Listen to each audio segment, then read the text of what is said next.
You know, when I think of the founding of this great nation, I naturally think of the founding fathers.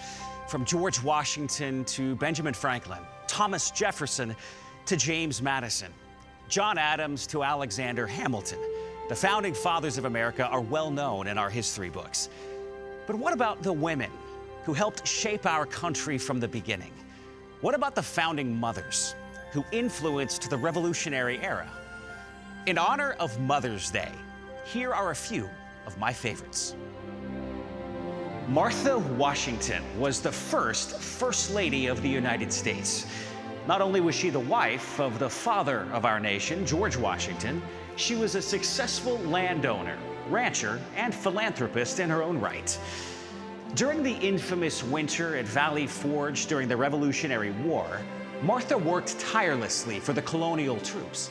She encouraged the starving soldiers, provided them with food and clothing, and nursed some of the sick and dying back to health. Betsy Ross prayed in the pew next to George Washington at Christ Church in Philadelphia. She was a well-known upholsterer and seamstress in the city, credited with sewing the first flag of the United States. According to tradition, Betsy Ross is also celebrated as the woman who helped George Washington finish the original design. The flag was a symbol of patriotism, considered essential to the American Revolution.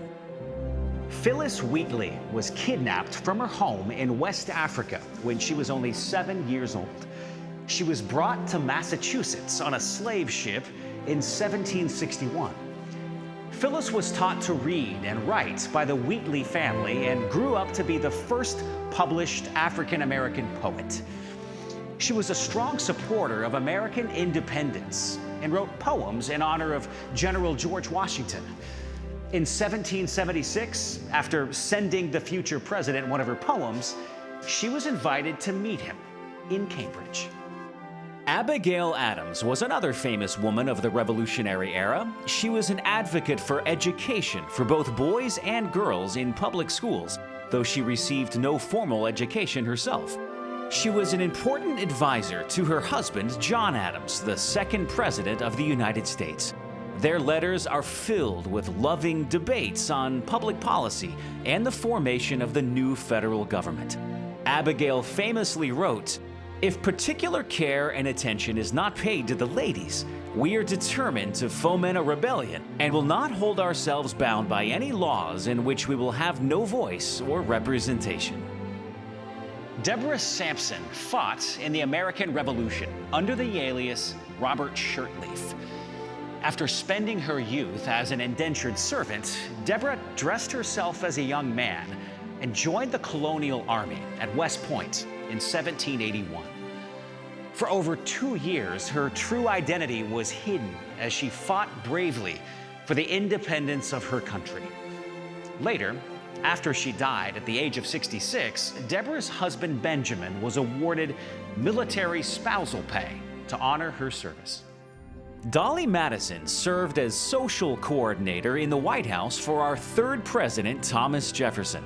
Later, she married James Madison and served as the First Lady when Madison became our fourth president. She furnished the newly constructed White House and was known for establishing many of the social norms and parties that helped smooth over partisan politics in Washington, D.C.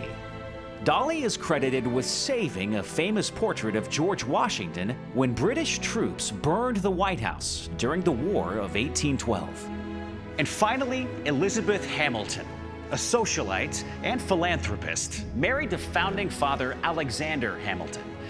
After the Revolutionary War and the death of her husband, she helped found orphanages in both New York City and Washington, D.C. She also helped establish the legacy of her husband and the other founders by collecting their numerous letters and essays on independence, politics, and government. It's Elizabeth's collection of writings that helps us better appreciate the founding era itself.